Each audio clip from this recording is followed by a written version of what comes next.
નમસ્તે મિત્રો, હું ઠાકરે મિલન. હવે આજે આપણે ધોરણ 12 સાયન્સનું જે ચેપ્ટર શરૂ છે યુનિટ નંબર 6 એના વિશે થોડોક આગળ વધીએ. સંકેન્દ્રણ વિશે ભણી ગયા, એના પછીના ટોપિકમાં આપણે ગુંજન અને નિસ્તાપન વિશે અભ્યાસ કર્યો. હવે આજે એની પછીનો જે નવો ટોપિક છે એના વિશે વાત કરવાના છીએ. આજનો ટોપિક શું છે તો કે ભાઈ ધાતુ કર્મ વિધિના ઉષ્માગતિકીય સિદ્ધાંતો. એટલે કે આ જે ઉષ્માગતિકીય શાસ્ત્ર ધોરણ 11 ની અંદર આપણે ચેપ્ટર ભણી ગયા, બરોબર. એ ઉષ્માગતિકીય જે આખું ચેપ્ટર છે એના જે વિધિઓ છે એનો ઉપયોગ આપણે ધાતુ કર્મ વિધિમાં કરવાનો છે. એટલે કે અયસ્કમાંથી ધાતુ મેળવવામાં કરવાનો છે. કેવી રીતના ઉપયોગી થાય તો એના વિશે જોઈએ કે ભાઈ ઉષ્માગતિ શાસ્ત્રની કેટલીક પાયાની સંકલ્પનાઓ ધાતુ કર્મ વિધિમાં રૂપાંતરણના સિદ્ધાંત ને સમજાવવામાં મદદ કરે છે. શું કીધું તો કે ધાતુ કર્મ વિધિમાં રૂપાંતરણોના સિદ્ધાંતને, એટલે કે જે અયસ્કમાંથી આપણે ધાતુ મેળવીએ છીએ એની અંદર ઉષ્માગતિકીય સિદ્ધાંતો છે કામ આપે છે. જોઈએ અહીંયા ગિબ્સ ઉર્જા સૌથી વધુ સાર્થક પર્યાય છે, એટલે કે સૌથી વધારે ઉપયોગી છે. હવે જે ગિબ્સ ઉર્જા એટલે ઉષ્માગતિ શાસ્ત્ર જે ચેપ્ટર આપણે ભણ્યા એની અંદર થોડુંક આપણે વિચારીએ તો ગિબ્સ ઉર્જા સમીકરણ આપણે આવી ગયું છે, બરોબર. તો એના વિશે જોઈએ કેવી રીતના એ સૌથી વધારે સાર્થક છે. જોઈએ ગિબ્સ હેલ્મહોલ્ટ્ઝ સમીકરણ delta G is equal to delta H minus T delta S. આ ગિબ્સ હેલ્મહોલ્ટ્ઝ સમીકરણ છે એની અંદર આ જે સમીકરણ છે delta G is equal to delta H minus T delta S. હવે આ જે સમજવું હોય આખો સિદ્ધાંત તો એની માટે આ સમીકરણની અંદર રહેલા પદો વિશે સંપૂર્ણ માહિતી આપણને હોવી જરૂરી છે, તો જ આના વિશે સમજી શકીએ. તો નોર્મલી આપણને બધાને ખબર છે ડેલ્ટા G શું દર્શાવે છે તો કે ભાઈ ગિબ્સ ઉર્જા દર્શાવે છે. ડેલ્ટા H એટલે શું દર્શાવે છે? એન્ટ્રોપી દર્શાવે છે. T એટલે તાપમાન, ડેલ્ટા S એટલે ડેલ્ટા H એટલે એન્થાલ્પી અને ડેલ્ટા S એટલે એન્ટ્રોપી દર્શાવે છે. ઓકે, તો હવે આમાં ખાસ આપણે એવું ભણી ગયા છે કે ડેલ્ટા G નું મૂલ્ય જ્યારે ઋણ હોય ત્યારે પ્રક્રિયા સરળતાથી પરિણમતી હોય છે, બરોબર. તો આની અંદર આપણને ખાસ તમારે થોડુંક રિવિઝન જોતું હોય તો 11 ના જે પાઠ્યપુસ્તકની અંદર આ જે સમીકરણ વિશે ડિટેલ્સ આપેલી છે તેમાં જઈને આ દરેક પદ વિશે સંપૂર્ણ માહિતી મેળવી લેવી, જેનાથી તમને આ જે ટોપિક છે સરળતાથી સમજાઈ શકે. એટલે કે delta G is equal to delta H minus T delta S, બરોબર.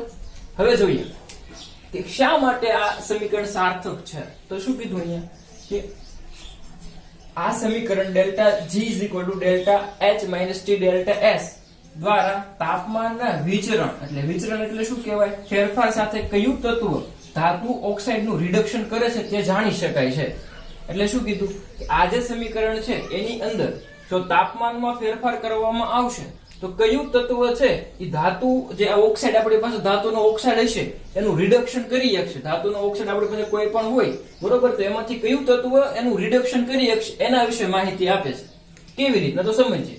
તો એને સમજવા માટે 2 પોઈન્ટ છે, જોઈએ કેવી રીતના. પેલા અગત્યનું હું તો કે કયું તત્વ છે શું કરી શકે છે. તમારી પાસે ધાતુનો ઓક્સાઇડ છે, બરોબર, અયસ્કમાંથી તમે જે ધાતુનો ઓક્સાઇડ મેળવો છે એનું રિડક્શન કયું તત્વ કરી શકશે એ કોના દ્વારા જાણી શકાય છે? Delta G is equal to delta H minus T delta S વડે જાણી શકાય છે. ઓકે, કેવી રીતના તો જોઈએ તો કે જે આ delta G is equal to delta H minus T delta S સમીકરણમાં ડેલ્ટા S ધન હોય, T ડેલ્ટા S પેલા કેવું કીધું આપણે? ધન કીધું. એટલે આનું મૂલ્ય છે વધારે છે, બરોબર. અને જો તાપમાન વધારવામાં આવે, ઓલરેડી આ કેવો છે? ધન છે, બરોબર. હવે આનું મૂલ્ય વધારવામાં આવે છે. કોનું? તો કે તાપમાન વધારવામાં આવે તો T ડેલ્ટા S નું મૂલ્ય વધશે. એટલે કે ઓલરેડી આ ડેલ્ટા S કેવો છે તો કે ધન છે. હવે તમે તાપમાન શું કર્યું? વધારો. આ જે આખું પદ છે એનું મૂલ્ય કેવું થાય? વધી જશે, બરોબર, વધે છે. તેથી delta H greater than T delta S થશે. એટલે કે T ડેલ્ટા S નું મૂલ્ય ડેલ્ટા H કરતા કેવું થઈ જશે? વધી જશે. હવે જો આની કરતા એટલે કે T ડેલ્ટા S છે એની કરતા આનું મૂલ્ય વધે, બરોબર છે. તો આની બેની બાદબાકી તમે કરો તો શું થવાનું તો કે ઓટોમેટિકલી ડેલ્ટા G છે કેવો મળવાનો છે તમને? ઋણ મળવાનો છે. ધારો કે આપણે સમજવું હોય, ધારો કે આ 5 છે, બરોબર. કેટલું છે? આ 5 છે. હવે ડેલ્ટા S ધારો કે તમને ધનમાં 2 મળ્યો. કેટલો મળ્યો? 2. તાપમાન છે તમે 5 ડિગ્રી સેલ્સિયસ જેટલું વધાર્યું તો શું થયું? આ 5 હતો, અહીંયા 5 દુને 10, એટલે કે આ 5 -10 તો એનો જવાબ શું આવશે? -5 આવશે. તો ઓલરેડી ડેલ્ટા જી નું મૂલ્ય કેવું થઈ ગયું? માઇનસ થઈ ગયું, બરોબર. અને તેથી થતા ડેલ્ટા જી ઋણ બને છે અને ઉષ્મીય રિડક્શન કેવું બને છે? સરળ થઈ જાય છે. એટલે કે જો ડેલ્ટા જી નું મૂલ્ય ઋણ મળી જાય તો તમારું જે રિડક્શન કરવાની જે પ્રોસેસ છે એ કેવી મળી જાય? તો કે સરળતાથી રિડક્શન થઈ શકે એવું તત્વ તમને મળી શકે. ક્લિયર? ઓકે. બીજી વસ્તુ એવી છે કે જોઈએ કે ભાઈ ઓક્સિડેશન રિડક્શન ના યુગ્મનથી થતી એકંદર પ્રક્રિયા માટે ડેલ્ટા જી નું મૂલ્ય ઋણ પરિણમે તો અંતિમ પ્રક્રિયા સરળતાથી થાય. હવે આને સમજીએ કે ઓક્સિડેશન રિડક્શન ના યુગ્મનથી થતી પ્રક્રિયા એટલે કેવી પ્રક્રિયા? તો કે રેડોક્સ પ્રક્રિયા. જે પ્રક્રિયાની અંદર ઓક્સિડેશન થતું હોય અને રિડક્શન થતું હોય એ પ્રક્રિયા ઓક્સિડેશન રિડક્શન ના યુગ્મનથી થતી પ્રક્રિયાઓ કહેવામાં આવે, બરોબર. એટલે કે બે ની અંદર થતું હોય તો એને એક્ઝામ્પલ દ્વારા સમજીએ. ધારો કે કોઈ આપણે આગળ પ્રક્રિયા કે છે, બરોબર છે, ઇલેક્ટ્રોન ગુમાવે છે અને એની જગ્યાએ જે બી છે, જે ઇલેક્ટ્રોન ગુમાવી ઇલેક્ટ્રોન કોણ મેળવે છે? બી મેળવે છે. એટલે આ એકંદર પ્રક્રિયા થઈ ગઈ. એ છે એ શું કરે છે? ઇલેક્ટ્રોન ગુમાવે છે અને બી છે એ જ ઇલેક્ટ્રોન શું કરે છે? મેળવે છે. એટલે એકંદર પ્રક્રિયા થઈ ગઈ. એકંદર પ્રક્રિયા માટે ડેલ્ટા જી નું મૂલ્ય ઋણ પરિણમે તો અંતિમ પ્રક્રિયા કેવી થઈ જાય? સરળ થઈ જાય. એટલે અહીંયા જે ડેલ્ટા જી નું મૂલ્ય કેવું મળવું જોઈએ? ઋણ મળવું જોઈએ. તો કે જોઈએ આપણે મેં શું કીધું કે આ એ પ્રક્રિયા હતો એમાંથી A પ્લસ એટલે કે ઇલેક્ટ્રોન ગુમાવ્યો ત્યારે ડેલ્ટા જી નું મૂલ્ય ધારો કે કેટલું મળ્યું આપણને? -7 મળ્યું, બરોબર. હવે જ્યારે બી છે ઇલેક્ટ્રોન મેળવે છે ત્યારે ડેલ્ટા જી નું મૂલ્ય મને કેટલું મળ્યું? તો કે +5 મળ્યું. હવે ઈ બંનેને મેં ટોટલ આખી પ્રક્રિયા એકંદર પ્રક્રિયા રેડોક્સ પ્રક્રિયા કરો, બંનેને ભેગી પ્રક્રિયા ગણો, બરોબર છે, ત્યારે મને ડેલ્ટા જી નું મૂલ્ય કેટલું મળ્યું? તો કે -2 મળ્યું. મતલબ કેવું મળ્યું? અહીંયા મને માઇનસ ડેલ્ટા જી નું મૂલ્ય કેવું મળ્યું? ઋણ મળ્યું. જો આવું થાય તો પ્રક્રિયા કેવી થઈ જાય? સરળતાથી આગળ વધી શકે છે. એટલે ખાસ બે વસ્તુ જોવાની કે શું કીધું આમાં? તો કે પેલા તો સમીકરણના દરેક પદ આપણને ખબર હોવી જોઈએ. ઈ ખબર હોય પછી શું જોવાનું? તો કે જો ડેલ્ટા એસ ધન હોય, ડેલ્ટા એસ એટલે કે એન્ટ્રોપી ફેરફાર કેવો હોય? ધન હોય અને તાપમાન વધારવામાં આવે તો ઓબ્વિયસલી સીધું જ તે કોણ વધી જવાનું? ડેલ્ટા જી સી કેવો મળવાનો તમને? ઋણ જ મળવાનો. તો ડેલ્ટા જી તમને ઋણ મળે તો પ્રક્રિયા કેવી થશે? આરામથી રિડક્શન થઈ શકશે. બીજી વસ્તુ શું કીધું? તો કે આ સમીકરણનો ઉપયોગ કરીને જો રેડોક્સ પ્રક્રિયા હોય એટલે કે એક જ પ્રક્રિયામાં રિડક્શન અને ઓક્સિડેશન બંને થતું હોય અને બંનેનો તમે જ્યારે ટોટલ સરવાળો પ્રક્રિયાનો કુલ પ્રત મેળવો ત્યારે ડેલ્ટા જી નું મૂલ્ય કેવું મળે? તો કે ત્યારે ઋણ મળે. તો એ પ્રક્રિયા કેવી બની જશે? સરળ બની જશે. ક્લિયર? તો આ વસ્તુ એની હતી. હવે જોઈએ કે આ જે તાપમાનના ફેરફાર સાથે ધાતુ કર્મ વિધિના અભ્યાસને ઉષ્મીય રિડક્શન તાપ ધાતુ કર્મ વિધિ અથવા તો ઉત્તાપીય ધાતુ કર્મ વિધિ તરીકે ઓળખવામાં આવે છે. એટલે કે આ જે તાપમાનના ફેરફારથી આપણે જે પ્રક્રિયા ધાતુ કર્મ વિધિ મેળવીએ છીએ એને શું કહેવાય છે? ઉષ્મીય રિડક્શન તાપ ધાતુ કર્મ વિધિ અથવા તો ઉત્તાપીય ધાતુ કર્મ વિધિ તરીકે ઓળખવામાં આવે છે. ક્લિયર? ખાસ યાદ રાખજો delta G is equal to delta H minus T delta S જે છે એમાં એન્થાલ્પી અને એન્ટ્રોપી ક્યારે ધન હોય ક્યારે ઋણ હોય. ડેલ્ટા જી નું તો આપણને ખબર જ છે કે ઋણ હોય તો પ્રક્રિયા સરળતાથી થઈ શકે, આગળ વધી શકે, પ્રક્રિયા થશે, બરોબર. એવું આપણે આગળ ભણી ગયેલા છે. પણ આ બે પદના વિશે તમે ખાસ ડીપમાં જઈને જોઈ લેજો એટલે તમને વધારે આઈડિયા આવી જશે. હવે આપણે જે જોયું કે ભાઈ ધાતુ કર્મ વિધિના ઉષ્માગતિકીય સિદ્ધાંતો, હવે એમાં થોડુંક આગળ જોઈએ આપણે કે એનો જ ટોપિક છે એક સરસ મજાનો અને ખૂબ જ જીનિટ માટે એમપી ટોપિક છે. એલિંગહામ આકૃતિની અગત્યની માહિતી એવો ટોપિક આપ્યો છે મેં, બરોબર. હવે એલિંગહામ શું છે એના વિશે સંપૂર્ણ માહિતી આપણે ધીમે ધીમે મેળવીએ. ઓકે, જોઈએ કોને એલિંગહામ એટલે શું એના વિશે તમામ ડિટેલ જોઈએ તો શું કીધું? ગિબ્સ ઉર્જાની આલેખીય રજૂઆત સૌ પ્રથમ HZT એલિંગહામ નામના વૈજ્ઞાનિકે કરી તે એલિંગહામ આકૃતિ તરીકે ઓળખવામાં આવે છે. એટલે કે એક વૈજ્ઞાનિકનું નામ છે જે HZT એલિંગહામ, બરોબર. એ વૈજ્ઞાનિકે ગિબ્સ ઉર્જાને છે એ આલેખ સ્વરૂપે રજૂઆત કરી. આલેખ સ્વરૂપે જે રજૂઆત કરી એને શું કહેવામાં આવે છે? એલિંગહામ આકૃતિ તરીકે ઓળખવામાં આવે છે. જે તમારી સ્ક્રીન ઉપર તમને જોવા મળે છે. ક્લિયર? આ જે આકૃતિ છે એને શું કહેવાય છે? આ જે આ ગ્રાફ છે આલેખ એને શું કહેવામાં આવે છે? એલિંગહામ આકૃતિ તરીકે ઓળખવામાં આવે છે. ઓકે, હવે આપણે જોઈએ કે એની અંદર શું શું અગત્યની માહિતીઓ આવેલી છે. તેમાં પહેલી છે કે એલિંગહામ આકૃતિ તત્વ પ્રતિ મોલ ઓક્સિજન સાથે સંયોજાય ધાતુના ઓક્સાઇડ બને. શબ્દ શું આવ્યો અહીંયા? તત્વ પ્રતિ મોલ ઓક્સિજન એટલે કે 1 મોલ ઓક્સિજન સી કોઈ તત્વ સાથે જોડાય એને શું કહેવાય? તત્વ પ્રતિ મોલ ઓક્સિજન સાથે સંયોજાય ધાતુના શું બનાવે છે? ઓક્સાઇડ બનાવે છે. બહુ સિમ્પલ વસ્તુ છે કે ભાઈ આ તત્વ તરીકે આપણે ધાતુ લીધી હોય, એ ધાતુ સાથે ઓક્સિજનનો એક અણુ જોડાય, બરોબર? એટલે ઓક્સિજનનો અણુ જોડાય એટલે શું બને? ધાતુનો ઓક્સાઇડ બને. કોઈ પણ ને આરે ઓક્સિજન જોડાય તો શું કહેવાય? ધાતુનો ઓક્સાઇડ બને છે. ક્લિયર? ધાતુનો ઓક્સાઇડ બને છે. ત્યારે ડેલ્ટા G0 વિરુદ્ધ T નો આલેખ દોરો.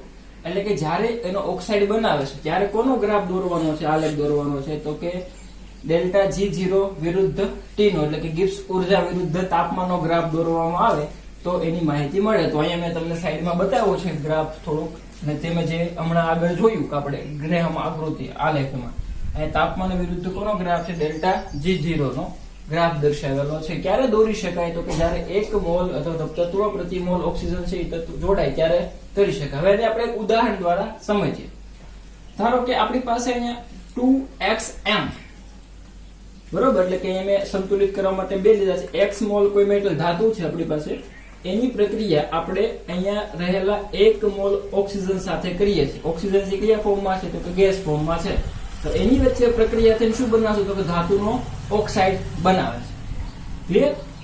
એ x મોલ શું છે? મેટ ધાતુ છે.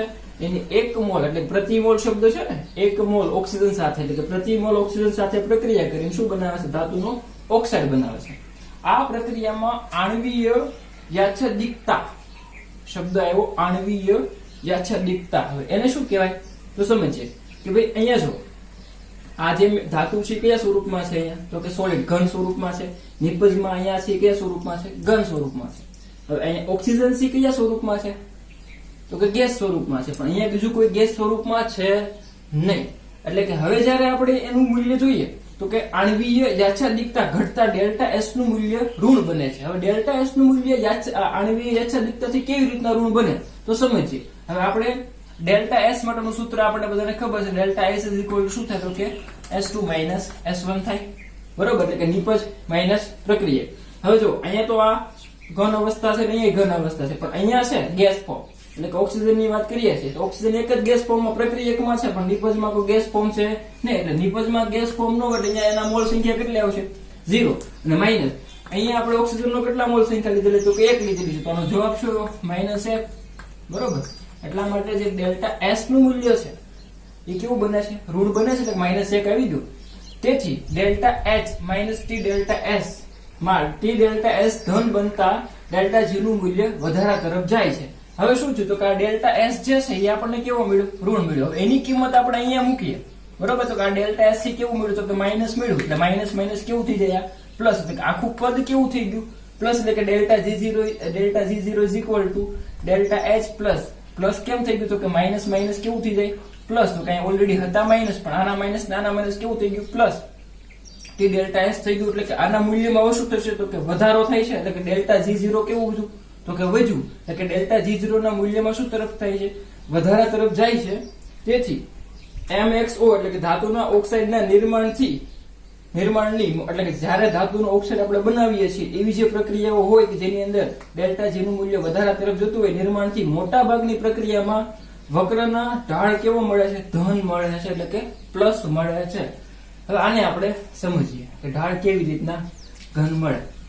તો કે આ જે સમીકરણ છે, બરોબર? Delta G0 is equal to delta H plus કેમ કર્યું? તો કે ડેલ્ટા S થી માઇનસ મળ્યો છે એટલે minus minus plus T delta S. એને મેં સુરેખ બહુપદી સુરેખ સમીકરણ સાથે સરખાવ્યું. Y is equal two mx plus c સાથે સરખાવું છું. હવે c એટલે કોણ? તો કે ડેલ્ટા H. m એટલે શું દર્શાવે? તો કે ઢાળ.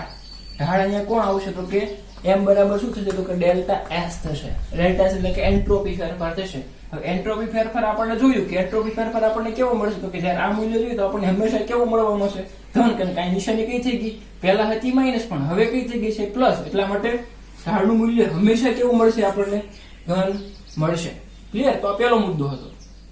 હવે જોઈએ બીજો મુદ્દો કે દરેક આલેખ સીધી રેખા અને ઢાળ ઉપર તરફ હોય અને ઢાળ એ ડેલ્ટા S નું મૂલ્ય દર્શાવે, જ્યારે આંતરછેદ કોનું મૂલ્ય દર્શાવે? ડેલ્ટા H નું મૂલ્ય દર્શાવે છે. ફરી વખત એક એક વસ્તુ સમજીએ. દરેક આલેખ સીધી રેખા મળે તો કે મેં તમને થોડાક આકૃતિમાં દર્શાવું છું. સંપૂર્ણ આલેખ નથી, પણ જે જરૂરી છે અમે અમુક પોઈન્ટ લીધા છે, બરોબર. બાકી તો પાઠ્યપુસ્તકમાં જે આપી છે એ સૌથી બેસ્ટ છે આકૃતિ. એ સમજાવવા માટે મેં થોડીક રચના લીધેલી છે. એમાં પહેલા શું કીધું, આપણે દરેક આલેખ કેવી રીતે મળે છે, સીધી રેખા મળે. તો આપણે જોઈ શકો છો તમે બધી રેખાઓ કેવી છે, સીધી રેખાઓ છે.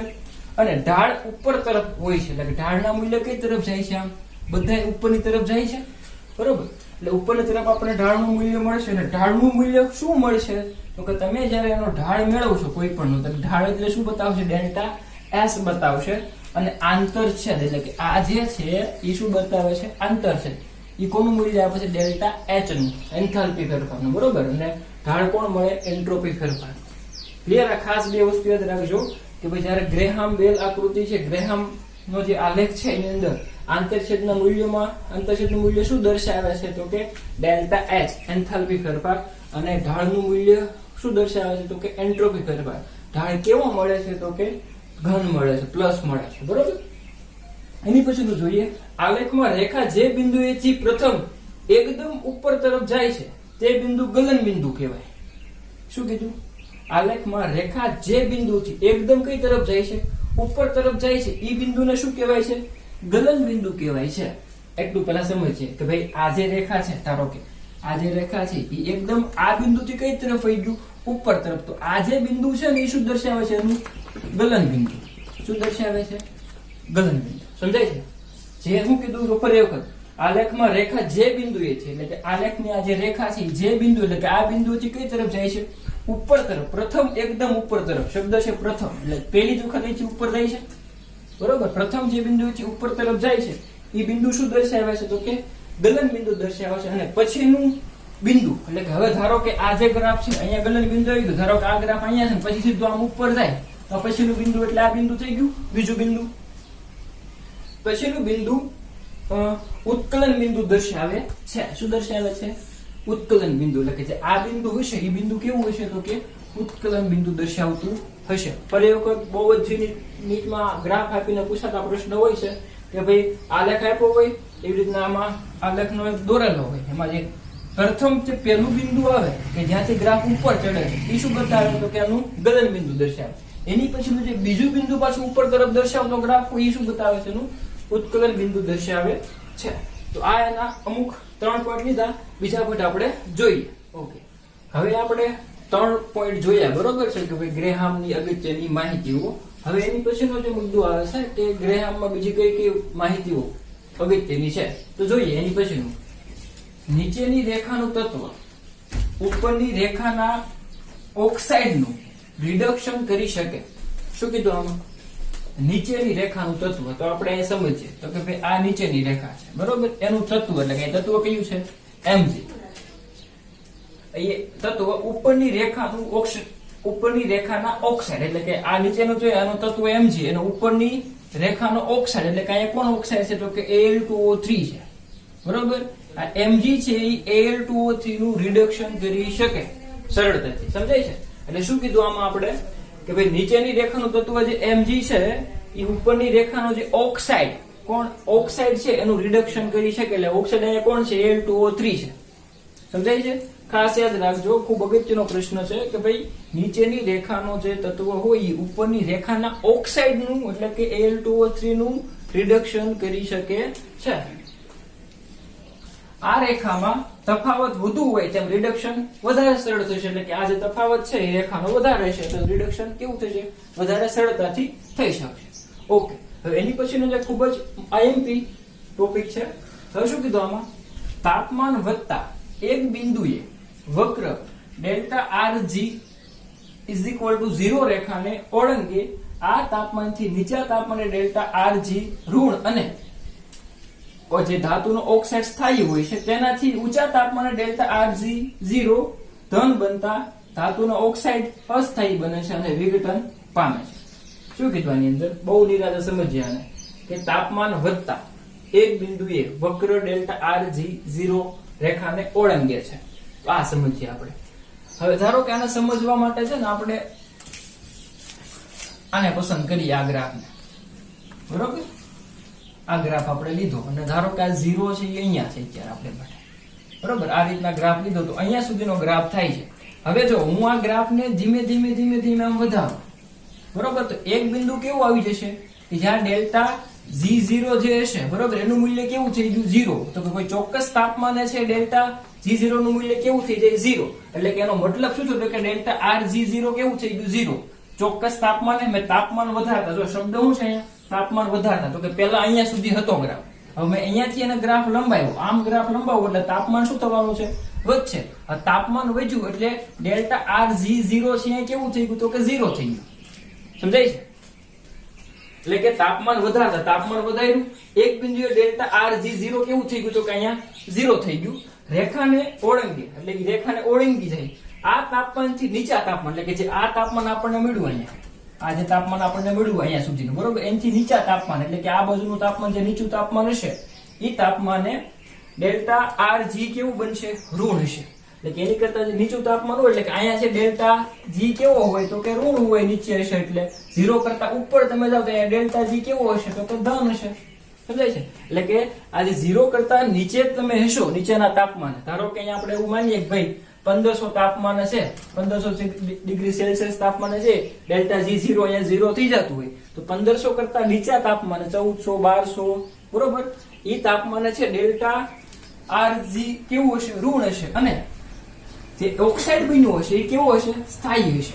ખૂબ જ અગત્યનો પ્રશ્ન છે, ઘણી વખત પૂછાતો ગ્રાફ પરથી કે અહીંયા ઓક્સાઇડ છે કયા તાપમાને સ્થાયી હોય તો કે 0 ને જે ગ્રાફ છે એની કરતા જે નીચે હશે ત્યારે ઓક્સાઇડ કેવો હશે સ્થાયી હશે. હવે એનાથી ઉલટું, જો તાપમાન તેના સ્થાયી છે તેનાથી ઊંચા તાપમાન એટલે કે હવે જો તમે એનાથી ઊંચા એટલે કે અધર જશો તો ડેલ્ટા G કેવો થઈ ગયો ધન થઈ ગયો બરોબર. એટલે કે એની કરતા ઉપરના તાપમાન તો 1500 તો 1500 કરતા તમે 1800 2000 સેલ્સિયસ ડિગ્રી તાપમાને જશો એટલે કે તાપમાને ડેલ્ટા RG0 કેવો બની જશે તો કે ઘન બનશે. તો આપણે જોયું કે ડેલ્ટા G0 કરતા ઉપર તો કેવું થઈ જાય ધન થઈ જશે. અને ધન થાય એટલે ઓક્સાઇડ હશે એ કેવો થઈ જશે અસ્થાયી થઈ જશે.